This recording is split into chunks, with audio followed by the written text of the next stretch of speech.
നമസ്കാരം കൂട്ടുകാരെ. അപ്പോൾ നാട്ടിൽ തിരിച്ചെത്തി. അപ്പോൾ നമ്മുടെ ഡേ ഇൻ ഫാം എന്നൊരു വീഡിയോ ആണ് നമ്മളിന്ന് എടുക്കാൻ പോകുന്നത്. ഒരു ദിവസത്തെ നമ്മളുടെ ഫാമിൽ നമ്മൾ എന്തെല്ലാം ചെയ്യുന്നത്. എല്ലാവരും ചോദിക്കും ഇത്രയും സമയമൊക്കെ ഉണ്ടോ, ഇത്രയും കാര്യങ്ങളൊക്കെ ചെയ്യുവാനെന്ന്. അധിക സമയങ്ങളൊന്നും വേണ്ട. അപ്പം അതൊന്ന് കാണിക്കാമെന്ന് കരുതിയാണ് എന്തൊക്കെ നമ്മൾ ചെയ്യുന്നുണ്ട് എന്നുള്ളൊരു ചെറിയൊരു വീഡിയോ ആണ് ഇന്ന് നമ്മളിവിടെ ചെയ്യാൻ പോകുന്നത്. അപ്പോൾ നമുക്ക് വീഡിയോയിലേക്ക് കടക്കാം. അപ്പോൾ എല്ലാവർക്കും നമസ്കാരം. അപ്പോൾ രാവിലെ എല്ലാവരും ഞങ്ങൾ ഇച്ചിരി താമസിച്ചു പോയി. എല്ലാവരും നല്ല ഫുഡിന് വേണ്ടി കട്ട വെയിറ്റിംഗ് ആണ്. അതുപോലെ തന്നെ മുട്ട ഇടാൻ വേണ്ടിയുള്ള തിരക്കുമുണ്ട്. അപ്പോൾ കൂടിനകമൊക്കെ ചില സ്ഥലങ്ങളൊക്കെ കുറച്ച് നനഞ്ഞിട്ടുണ്ട്. ഈ നനയാൻ പാടില്ല. അപ്പോൾ നമ്മൾ ഫാമിനകമൊക്കെ നനയ്ക്കാം. പറക്കാവോ എല്ലാവരും. നമ്മൾ ഫാം തുറന്നപ്പോൾ 4 പേര് പുറത്തിയാടി. അവർക്കും പോകത്തില്ല, ഇവിടെ തന്നെ നിൽക്കും. ഇനി അവരെ തീറ്റയെ കൊണ്ടുവന്നിട്ട് കയറ്റത്തുള്ളൂ. അവർ പുറത്തിറങ്ങി തീറ്റ തിന്നുവാണ്. പിന്നെ അകത്തുള്ള തിക്കും തിരക്കും കാണാൻ പറ്റുമെന്ന് തോന്നുന്നു. ഞാൻ കാണിക്കാം. അതുപോലെ തന്നെ രാവിലെ മുട്ട പെറുക്കിയില്ലേ ഇവർ മുട്ടയൊക്കെ ചവിട്ടി പൊട്ടിക്കും. എല്ലാവരും ബഹളമാണ്. നെച്ചിരുത്ത് താമസിച്ച് തീറ്റി കൊടുക്കാൻ. നമ്മളെല്ലാ ദിവസവും കറക്റ്റ് സമയത്ത് കൊടുക്കുന്നു. ഞങ്ങളൊന്ന് അമ്പലത്തിലൊക്കെ പോയി, അത് കാരണമാണ് താമസിച്ചത്.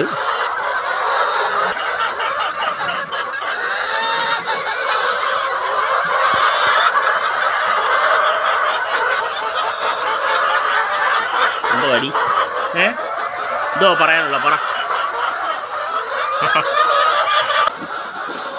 അപ്പോൾ ഞങ്ങൾ ആദ്യം തീറ്റി കൊടുക്കുകയാണ്. തീറ്റി കൊടുത്തതിന് ശേഷം വെള്ളം കൊടുക്കത്തുള്ളൂ. തീറ്റി നമ്മൾ കൊടുക്കുന്നത് ലെയർ മാഷാണ്. മുട്ടപ്പരുവായ കോഴി, മുട്ടയിടുന്ന കോഴികൾക്ക് നമ്മൾ കൊടുക്കേണ്ടത് ലെയർ മാഷാണ്. അപ്പോൾ അതാണ് കൊടുക്കുന്നത്. അപ്പം തീറ്റി വെച്ചേക്കുന്നത് നമുക്കൊരു ചെറിയ സ്റ്റോറുണ്ട്. ഇതാണ് നമ്മുടെ തീറ്റി ഇരിക്കുന്ന സ്റ്റോറ്. മഴ സമയമായി കഴിഞ്ഞാൽ എല്ലാം നനവും ആളിപുളിയാണ്. നമ്മളതെല്ലാം കിളപ്പിയാണ് വെച്ചേക്കുന്നത്. തീറ്റി ഒരിക്കലും തണുപ്പടിക്കാൻ പാടില്ല. കാണിച്ചു തരാൻ വെക്കുന്ന രീതികൾ. നമ്മളിങ്ങനെ ചാക്ക് കൊണ്ടുവന്ന് പലകയിട്ട് പലകപ്പുറത്താണ് വെച്ചേക്കുന്നത്. ഈ മഴ സമയത്ത് ആരും അധികം തീറ്റിയൊന്നും എടുക്കരുത്. കാര്യം ഒത്തിരി തീറ്റി സ്റ്റോക്ക് ചെയ്യാൻ പാടില്ല. നമ്മൾ ഒരാഴ്ച കൊടുക്കത്തക്ക തീറ്റി മാത്രമേ സ്റ്റോക്ക് ചെയ്യാവൂ. കൂടുതൽ ഇരുന്ന് കഴിഞ്ഞാൽ തണുപ്പൊക്കെ അടിച്ച് തീറ്റി പൂപ്പലായി കഴിഞ്ഞാൽ കോഴിക്ക് അസുഖവും കാര്യങ്ങളൊക്കെ വരും.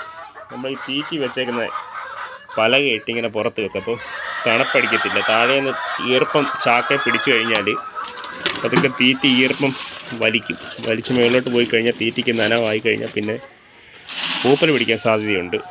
അതുകൊണ്ടാണ് ഇങ്ങനെ ചെയ്യുന്നത്. അതുപോലെ ഇങ്ങനെ ഭിത്തിയുടെ സൈഡിൽ ഇങ്ങനെ ചാരി വെക്കാനും പാടില്ല. ഇവിടെ ഗ്യാപ്പിട്ടാണ് വെച്ചേക്കുന്നത്. അതൊക്കെ ശ്രദ്ധിക്കുക. അതൊക്കെ നമുക്ക് ഓരോ തവണ ചെയ്തിട്ട് ഉണ്ടായിട്ടുള്ള ഓരോ പരിചയങ്ങളെ പുറത്ത് പറയുന്നതാണ്. ചെറിയ ചെറിയ കാര്യങ്ങളൊക്കെയാണ്, പക്ഷെ അത് വലിയ കാര്യവുമാണ്. ചിഞ്ച നമ്മളിപ്പോൾ എത്ര കപ്പ് തീറ്റി ഇട്ട് ഇതിനകത്ത്? എത്ര? 3 കപ്പ് വെച്ച് 2 പാത്രത്തിലും. ഒരു പാത്രത്തിൽ 3 എണ്ണം വെച്ചിട്ട് ഉച്ച കഴിഞ്ഞപ്പോൾ ഞങ്ങൾ ഇനി ഒരു ട്രിപ്പ് കൂടെ കൊടുക്കും. ഇപ്പം ഇതൊരു ഏകദേശം 1 മണി വരെയൊക്കെയുള്ള തീറ്റിയുണ്ട്. അത് കഴിഞ്ഞൊരു 3 മണി 4 മണി സമയത്ത് പിന്നെ കൊടുക്കത്തുള്ളൂ തീറ്റി. പിന്നെ തീറ്റി തീരുമ്പോൾ ഉടനെ ഒന്നും കൊടുക്കത്തില്ല. ഒരു ശകല സമയമൊക്കെ അവർ തീറ്റി ഇല്ലാതെയൊക്കെ നിൽക്കണം. പിന്നെ എൻ്റെ ഇടയ്ക്ക് ഒരു പുല്ല് കെട്ടി കൊടുക്കാറുണ്ട്. എന്തെങ്കിലും പച്ചിലകളും കാര്യങ്ങളൊക്കെ കൊടുക്കാറുണ്ട്. അപ്പോൾ വെളി തീറ്റി വന്നപ്പോഴത്തേക്ക് ഇവരിവിടെ കഴിക്കാൻ തുടങ്ങി. അപ്പോൾ ഇതെടുത്തിനകത്ത് വെക്കും. തീറ്റിപ്പാത്രത്തിൽ അവിടെ ഭയങ്കര തിക്കും തിരക്കുമാണ്. അപ്പോൾ ഇതിവിടെ വെച്ച് കൊടുത്തപ്പോഴത്തേക്ക് കുറേ ആൾക്കാർ ഇങ്ങോട്ട് പോയി. അവർക്കറിയാം, കണ്ടോ, ആൾക്കാരിവിടെ നിറഞ്ഞ്. നമുക്ക് ഈ 2 പാത്രത്തിന് ആവശ്യമുള്ളൂ. നമ്മൾ ഇപ്പോൾ കൂടൊക്കെ മാറും. ഇപ്പം വൈകിട്ട് കൂടൊക്കെ ചെയ്യാൻ വേണ്ടിയുള്ള പ്ലാനാണ്. അപ്പം ഇങ്ങനെയുള്ള ഈ സിസ്റ്റം ടോട്ടലി മാറുകയാണ്. കാര്യം ഇവിടെ കണ്ടോ, ഈ ഭാഗത്ത് നനവ് കണ്ടോ, ഇത് ഭൂമിക്ക് അടിയിൽ നിന്നുള്ള നനവാണ്. തറ സിമെൻറ്റ് തറ എങ്കിൽ തന്നെ പിന്നെ അതിൻ്റെ കൂടെ ഈ കുടിക്കാൻ കൊടുക്കുന്ന വെള്ളമെല്ലാം തട്ടി തൂക്കി നാശമാക്കി കളയും. ഇപ്പം നേരത്തെ ഒന്നും ഇങ്ങനെയുള്ള പ്രശ്നങ്ങളില്ലായിരുന്നു. ഇപ്പം ഇങ്ങനെയുള്ള പ്രശ്നങ്ങളൊക്കെ ആയി തുടങ്ങി. വേണ്ടേ, വെളിയിൽ പോയവർ തിരിച്ച് കയറും. അകത്ത് തീറ്റി ഉണ്ടെന്ന് കണ്ടപ്പോൾ തിരിച്ച് കയറുന്നു. എല്ലാവരും കയറി. അപ്പോൾ നമ്മളിനി ഇതിൻ്റെ ഇടയ്ക്ക് നമ്മൾ മുട്ട പെറുക്കും. മുട്ട വന്നിങ്ങനെ ആ പെട്ടിക്കകത്തിൽ നിന്ന് ഈ പെട്ടിക്കകത്തിൽ മുട്ട ഇടുന്നത് അത് പെറുക്കും. അപ്പോൾ നമ്മൾ പെറുക്കി വെച്ച മുട്ട കാണിക്കാം. ഏകദേശം ഇത്രയും മുട്ട കിട്ടി. ഒരു 10 മണി 11 മണി ആകുമ്പോഴത്തേക്ക് ആ ബക്കറ്റ് നിറയും.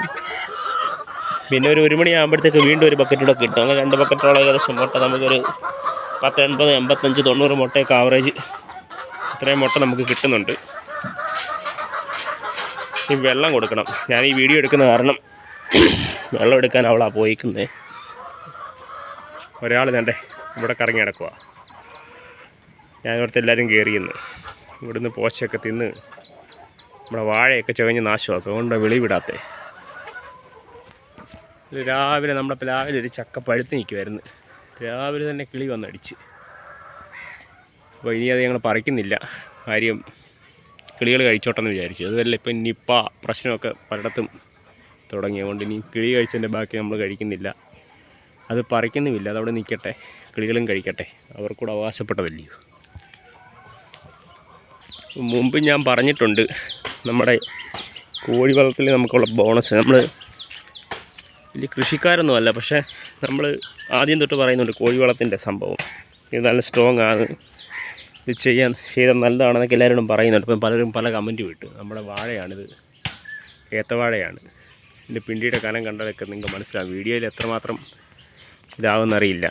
ഇത് നമ്മൾ ഒരേപോലെ വളം കൊടുത്ത്, അതുകൊണ്ട് ഒരേ രീതിയിൽ 1, 2, 3, 4, 5, 6 പിന്നെ അതിൽ എത്ര ഏത്തവാഴ നമ്മൾ വെച്ചു അത്രയും ഏത്തവാഴ കുലച്ച് ഒരു 3-4 എണ്ണം കുലയ്ക്കാനുണ്ട്. അതും കുടവായി നിൽക്കുവാണ്. അപ്പോൾ ഏകദേശം എല്ലാവരും ഒരേ ടൈമിൽ വന്ന് നമ്മൾ വിത്ത് സെലക്ട് ചെയ്തപ്പോഴും ആ രീതിക്കാണ് ഉള്ള നല്ല വിത്താണ് വാങ്ങിയത്. പിന്നെ റോഡ് സൈഡിലൊന്നും കൊണ്ടിട്ട് വിൽക്കുന്ന വിത്ത് വാങ്ങല്ലേ.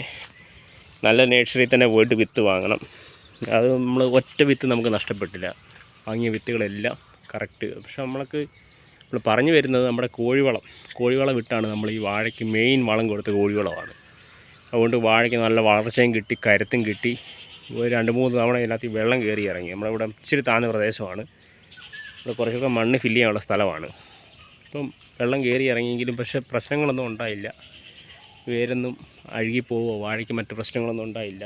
പക്ഷെ വെള്ളം കയറിയില്ലായിരുന്നെങ്കിൽ നമുക്ക് ഇതിലും നല്ല കൊല ലഭിച്ചേനെ. ഇപ്പം നമുക്ക് ഈ കാണുന്ന ഈ കൊലയൊക്കെ ഏകദേശം എങ്ങനെ പോലെ ഒരു 15 കിലോ വരുന്ന കൊലയാണെന്ന് കണ്ടിട്ട് എനിക്ക് തോന്നുന്നു.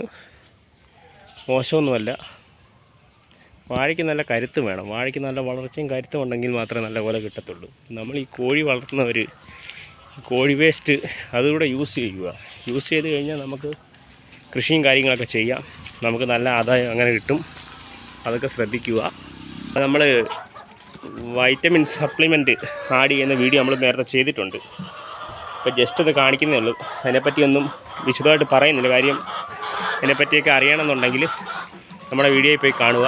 വൈറ്റമിൻ ഒഴിച്ച് രാവിലെ കാൽസ്യം ഒഴിച്ച് എന്താ ഒഴിച്ചേ? എന്താ ഒഴിച്ച്? കാൽസ്യം, അമിനോവിറ്റോ? ആ ഓക്കെ. നമ്മുടെ കോഴികൾ ഈർപ്പത്തിൽ നിന്നിട്ട് ചെറിയൊരു പ്രശ്നം പറ്റിയായിരുന്നു. അവർക്ക് ഈ പൂമേലൊക്കെ കുറച്ച് പുണ്ണ് പോലൊക്കെ വന്ന് കണ്ണിനൊക്കെ ചില അസുഖം പോലെ വന്നു. അപ്പം നമ്മളത് സ്റ്റാർട്ടിങ് തന്നെ അതിന് മരുന്ന് ചെയ്തിരുന്നു. ജിപ്സം പൗഡറുണ്ട്, അത് കലക്കി എല്ലാവർക്കും കൊടുക്കുന്നത്. അതൊരു മരുന്നാണ്. അത് കലക്കി കുടിവെള്ളത്തിൽ ഒരു നേരം കൊടുക്കും. ഒരു 3-4 ദിവസം കൊടുക്കണം. ഒരു കാര്യം, ഇത് മറ്റു കോഴികളിലേക്ക് വരാതിരിക്കാൻ വേണ്ടിയാണ്. ഒരു ആരോഗ്യം പ്രശ്നങ്ങളൊന്നും ഉണ്ടാകാതിരിക്കാൻ വേണ്ടിയാണ്. പിന്നെ അതുപോലെ കോഴിക്ക് അസുഖമുള്ള കോഴികളെ നമ്മൾ പ്രത്യേകം മാറ്റിയിടാൻ ശ്രദ്ധിക്കണം. ഏതെങ്കിലും കോഴിക്ക് അസുഖമായി കഴിഞ്ഞാൽ അവരെ മാറ്റിയിടണം. നമുക്ക് എല്ലാ ദിവസവും നമ്മുടെ ഫാമിനകത്ത് നമ്മൾ നോക്കണം നമ്മുടെ കോഴികൾക്ക് എന്തെങ്കിലും ബുദ്ധിമുട്ടുണ്ടോ. കോഴിക്ക് അസുഖം ഉണ്ടെന്ന് കണ്ടു കഴിഞ്ഞാൽ എന്ത് അസുഖമായാലും കോഴി കാണിക്കുന്ന ലക്ഷണം തൂങ്ങി നിൽക്കുന്ന ഒരു അസുഖമല്ല, മറ്റസുഖം കാരണമാണ് കോഴി തൂങ്ങി നിൽക്കുന്നത്. അതിനൊരു എന്തെങ്കിലും ഒരു ബുദ്ധിമുട്ട് കാണും. ആ ബുദ്ധിമുട്ട് നമുക്ക് മനസ്സിലാക്കി അതിന് വേണ്ട മരുന്ന് കൊടുക്കുകയാണെങ്കിൽ നമുക്ക് സ്റ്റാർട്ടിങ് തന്നെ അതിനെ കൺട്രോൾ ചെയ്ത് കൊണ്ടുപോകാൻ പറ്റും. ഞങ്ങൾ ചിഞ്ചു വെള്ളം കൊണ്ടുവന്ന് കൊടുക്കുകയാണ്. വെള്ളം കൂടെ കൊടുത്തു കഴിഞ്ഞാൽ ഇന്ന് ഇതിനകത്തിലെ പരിപാടി കഴിഞ്ഞ് അങ്ങോട്ട് പതുക്കെ നീക്കുക, കോഴി പറക്കും. ഇനി പിന്നെ ഉച്ച കഴിഞ്ഞ് വന്ന് ഇതേപോലെ തന്നെ കുറച്ച് തീറ്റയും കൊടുക്കും. വെള്ളം തീർന്നിട്ടുണ്ടെങ്കിൽ വെള്ളവും കൊടുക്കും. ഇനി മുട്ട ഇടയ്ക്ക് 2-3 പ്രാവശ്യം വന്ന് മുട്ട പിറക്കണം, അല്ലെങ്കിൽ ഇവരെല്ലാം പൊട്ടിച്ച് കളയും. അതൊക്കെയാണ്. അപ്പോൾ ഉച്ച കഴിഞ്ഞിട്ടുള്ള വീഡിയോയിൽ ഉൾപ്പെടുത്താൻ ശ്രമിക്കാം. അപ്പോൾ നമ്മൾ ഫാമിൽ പോയിട്ട് വന്നു കഴിയുമ്പം ശ്രദ്ധിക്കേണ്ട കാര്യമാണ്, നമ്മൾ കൈയും കാലുമൊക്കെ സോപ്പൊക്കെ ഇട്ട് കഴുകിയതിന് ശേഷം നമ്മുടെ വീട്ടിൽ കയറാവൂ. കാര്യം എത്രയായാലും കോഴികളും കൂട്ടം കൂടി കിടക്കുന്നതാണ്, ശ്രദ്ധിക്കുക. അപ്പം ഇതുപോലെ നമ്മളെല്ലാ ദിവസവും ഇതൊക്കെ തന്നെ 1-2 പ്രാവശ്യം ഫാമിൽ കയറും.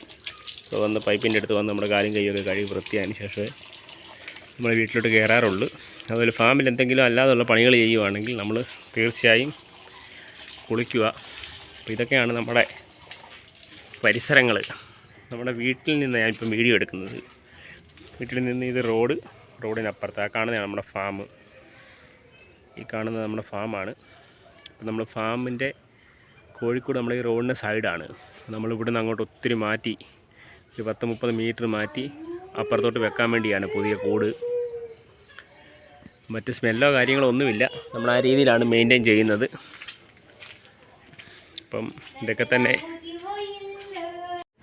അതുപോലെ നമ്മുടെ വാഴകൾക്ക് രാവിലെ തന്നെ ഒരു വളം കൂടെ ചെയ്യണമെന്ന് വിചാരിച്ചുകൊണ്ട് അതിൻ്റെ പോച്ചയും കാര്യങ്ങളെല്ലാം മാറ്റി വാഴകളൊക്കെ ഒന്ന് വൃത്തിയാക്കുവാണ്, ഒന്ന് തടവൊക്കെ എടുക്കുവാണ്. കാര്യം നമ്മൾ 3 വളമേ ചെയ്തുള്ളൂ. 3 വളം ചെയ്തപ്പം തന്നെ നമ്മുടെ വാഴകൾ കുലച്ച്, സാധാരണ 4 വളം 5 വളത്തിലൊക്കെയാണ് കുലയ്ക്കുന്നത്. കാര്യം നമ്മൾ കോഴിവളമൊക്കെ ഇട്ടുകൊണ്ട് ആവശ്യത്തിന് വളങ്ങളൊക്കെ ഉണ്ടായിരുന്നു. അപ്പം കഴിഞ്ഞ ഒരു മാസം ഭയങ്കര മഴയായിരുന്നു. അപ്പോൾ അവിടെ എല്ലാം പോച്ചയും കാര്യങ്ങളൊക്കെ കിളിച്ച് അപ്പോൾ അതെല്ലാം ഒന്ന് വൃത്തിയാക്കി തടവെടുത്ത് അതിൻ്റെ ഇടയ്ക്ക് ഞാൻ ഓടി കോഴിക്കൂട്ടി വന്ന് ഉള്ള മുട്ടയെല്ലാം പെറുക്കി ഒരു മുട്ട പൊട്ടിച്ച് കഴിഞ്ഞ് കോഴികൾ കുടിക്കും. പിന്നെ അവർക്ക് ശീലമായി കഴിഞ്ഞാൽ വലിയ ബുദ്ധിമുട്ടാണ്. നമുക്ക് രാവിലെ 10 മണി കഴിഞ്ഞപ്പോഴത്തേക്ക് തന്നെ നമ്മൾ ഒരു കൊട്ട നിറഞ്ഞു. നമസ്കാരം. അപ്പോൾ ഉച്ച സമയമായി. നമ്മൾ കൂട്ടിക്കയറി മുട്ടകളെല്ലാം പെറുക്കി ഒരു ബക്കറ്റ് മുട്ടയായി. ഉച്ചയായില്ല, ഏകദേശം ഒരു 10-10:30 ആയി കാണും. അപ്പോൾ ഇനിയും ഒരു ട്രിപ്പൂടെ കയറി എടുത്തു കഴിഞ്ഞാൽ നമുക്ക് കോഴിക്കൂട്ടിലെ പണി കഴിഞ്ഞ് എടുക്കുന്ന സമയമാകുമ്പോഴത്തേക്ക് തീറ്റയൊക്കെ ഏകദേശം തീരും. തീറ്റയും വെള്ളം വെച്ച് കൊടുത്തു കഴിഞ്ഞാൽ ഇന്നത്തെ പണി കഴിഞ്ഞു. പിന്നെ ബാക്കിയുള്ള സമയം നമ്മൾ വാഴയ്ക്കൊക്കെ അടുത്ത് ഒരു വളം കൂടെ കൊടുക്കാമെന്ന് കണ്ടിട്ട് ചവിട്ടിന്ന് പോച്ചയും കാര്യങ്ങളൊക്കെ മാറ്റി തടം വൃത്തിയാക്കുകയാണ്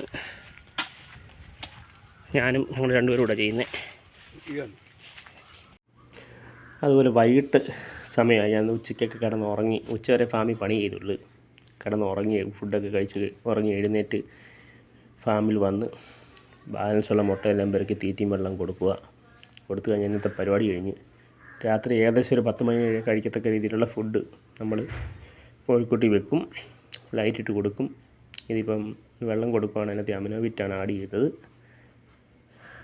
വെള്ളപ്പാത്രമൊക്കെ എല്ലാ ദിവസവും എപ്പം കൊടുത്താലും വെള്ളപ്പാത്രം നല്ല വൃത്തിയായി കഴുകിയ ശേഷം കൊടുക്കാറുള്ളൂ. ഇപ്പോൾ ഒരു കോഴി 2 കോഴിക്ക് കണ്ണിനും പൂവേലൊക്കെ ചെറിയ കുരുപ്പ് പോലും വന്നു. കാര്യം നമ്മുടെ കോഴിക്കൊണ്ടകത്ത് നനവ്